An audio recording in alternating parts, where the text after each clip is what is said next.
So I'm a pretty big Metal Gear fan. This last week I've been watching everything that I can, reading everything that I can get my little hands on, so I can't wait for this game to come out. And one review in particular really caught my eye, because not only were they saying that Metal Gear Solid Delta was a controversial remake, but they also implied that it was a little racist. And if you've played Metal Gear 3 like I have, I'm like, what the fuck is this dude talking about? So let's get into it. First and foremost, I just want to say, don't give this guy hate. He writes articles for money, and I'm dragging his opinion through the mud, not getting any money. So he's entitled to his opinions. I'm entitled to my opinions, but he's coming out on top because he's getting paid to do all this, and I'm not. So...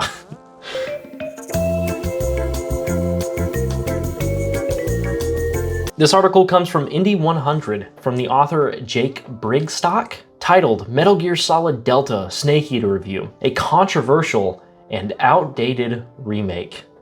First off, they go in to say that Metal Gear Solid Delta doesn't stand up in 2025 because it feels too faithful to the original and all of its controversial features return. Are you really saying that a remake is too faithful? That's probably the first time that I've ever heard anyone say that, ever. It's usually people are complaining that a remake wasn't faithful, but that a remake is too faithful? That's an interesting take. He also mentions that the developers included this. This game was made in a different time period, so be advised that some of the themes and expressions are a little outdated. So that I can definitely already guess what that's from. And it's the sexual content in the game. It's got those like spy tropes of like over-sexualization between the main character who's the spy and then the women around him. That's definitely present in this game, so you're going to see this throughout this article. And there's a couple other things I'm going to talk about, some of which I agree with, most of which I don't. And then the next paragraph, and yes, keeping in the option to use black face paint on a white character, sexualized content and violence against women do make it feel very outdated, to say the least. Why don't you just say blackface? Blackface paint on a white character. Is it because you're too afraid to say blackface?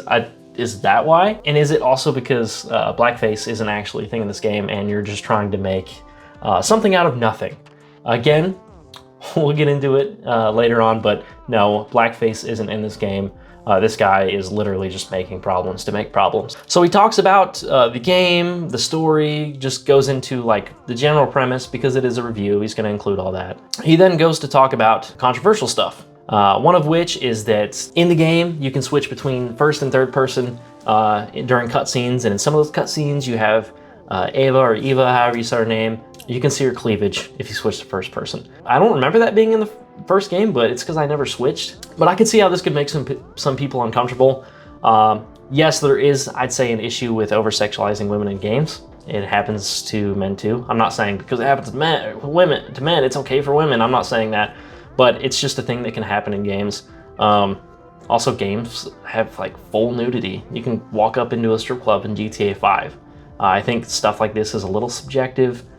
Same way as how people argue about sex in movies and whether it's integral to the plot or not. I actually argued this issue in my Oppenheimer video on my channel, that I felt that the sex in that movie was integral to the plot, but that's more of a subjective thing, so I'm not really going to touch up on that.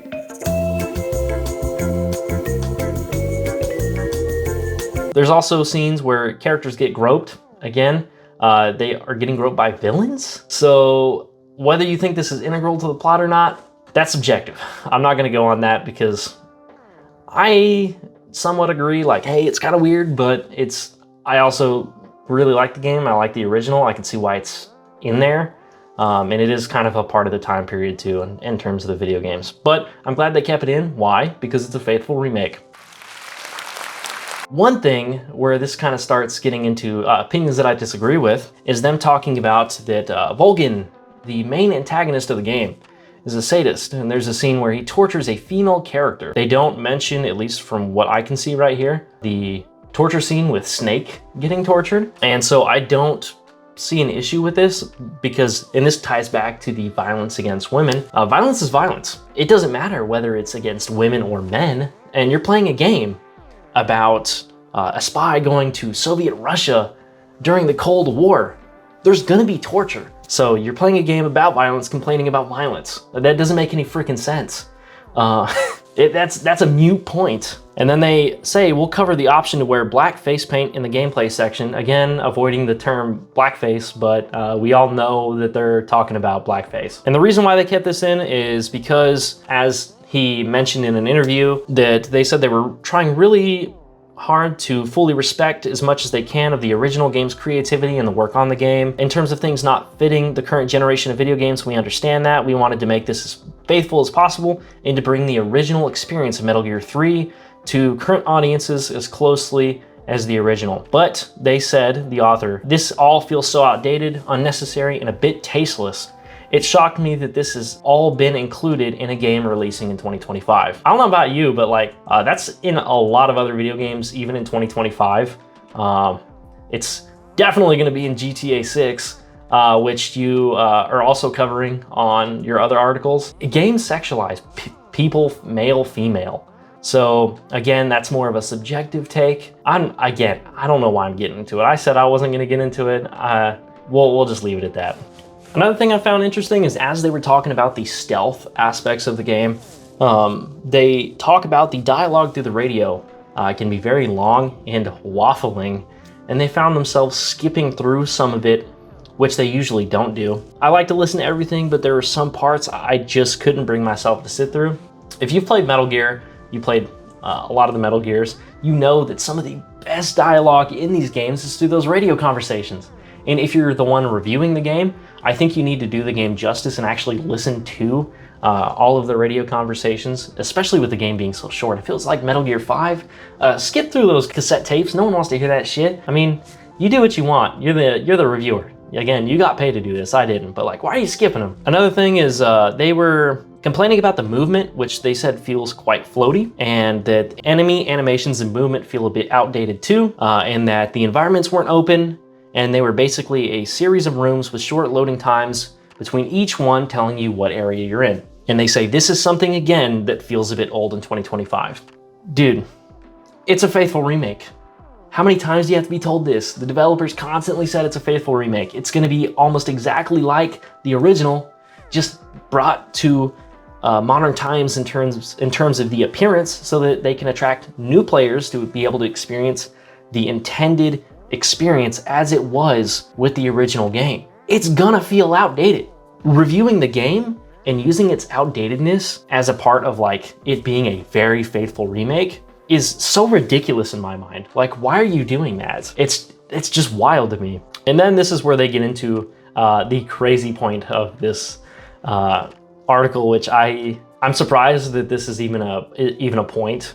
So each outfit has a score value, which tells you if the outfit is more or less likely to get you noticed. But the option to use black face paint on a white character returns. The game has it from the very beginning and tries to justify it as good at night or in the dark. Brother, you do know that black face paint is actually used in combat, right? Like, people wear black face paint, and it's not blackface.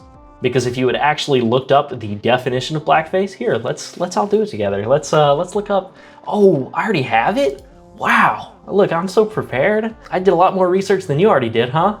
Dark makeup worn to mimic the appearance of a black person, and especially to mock or ridicule black people. By wearing black face paint on white reflective skin, right? Because white reflects light. Is that mimicking the appearance of a black person, or are you just pulling something out of your ass to be able to make a point which fits your believed values about this game to make it look bad? Are you being serious right now? That's not blackface. And you don't even call it blackface in your article, which tells me that you kind of might know that it's not blackface and you're just pulling something out of thin air. And I think anyone who is reasonable knows that that isn't blackface, it's face paint. Definitely two different things. And finally, they go into their verdict and say that, hey, I don't think this is a good remake, and here's why. Final Fantasy VII Remake and Rebirth and the new Resident Evil game did it better. They also mentioned Silent Hill 2. I never even played the original Silent Hill, so I can't talk on the remake. But I have played the Resident Evils and Final Fantasy VII Remake and Rebirth, and I've got to say, this is such an unfair comparison, it's not even funny. Because those games aren't faithful remakes, they're reimaginings of the original game.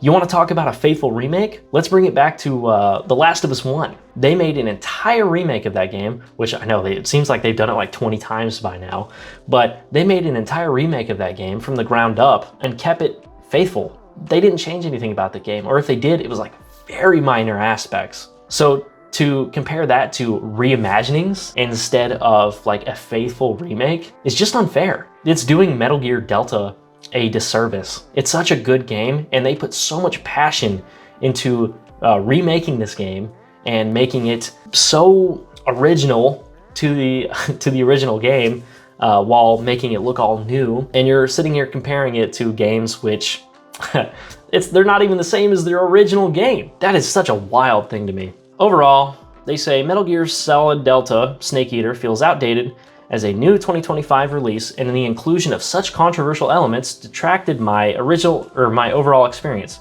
It feels more like a shiny remaster than a remake. No, it does not. And any person who plays played the original game, even just like looking at the game, knows that it's not a shiny remaster. It is a remake.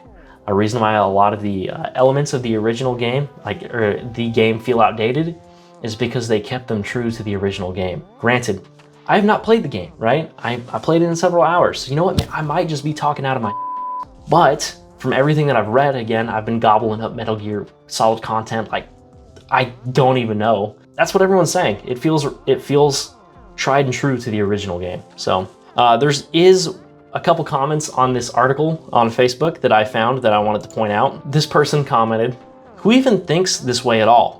You're criticizing face paint camo in a war game. You're complaining of violence against women in a war game. You're complaining about a literal sleeper agent being flirty with men in a war game," which is something that sleeper agents, especially female sleeper agents, do to be able to get info out of their adversaries, which is like literally what they did. So you didn't play the original, so maybe you just don't get it, right?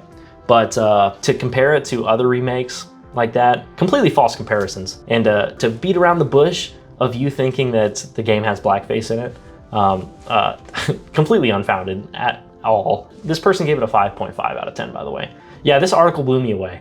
So I want to know what y'all think in the comments. Do you think that the blackface comment or the blackface paint concern is actually accurate? Does that make you uncomfortable? Does anything else in the game make you uncomfortable? What do y'all think about this remake, and should those elements have been taken out? For me, some of the sexualized stuff in it does make me a little uncomfortable, but I think that's the point for some of it, and they made a faithful remake, so I can't get mad at them because they said they were making a faithful remake. They made a faithful remake. If you expected anything different, then I think it's on you. But that's all I have. My ranting time is done. If you liked the video, subscribe. I usually make gaming content, so if you want to go watch that, go do that too.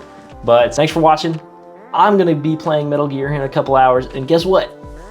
I'm going to enjoy the fuck out of it, unlike this guy. So, see y'all around. Thanks for watching. Well, everybody, I have played a couple hours so far. Yeah, this guy was tweaking. This game is awesome. It feels just fine. Again, I've played the original, but play this game. Buy it. It's worth it.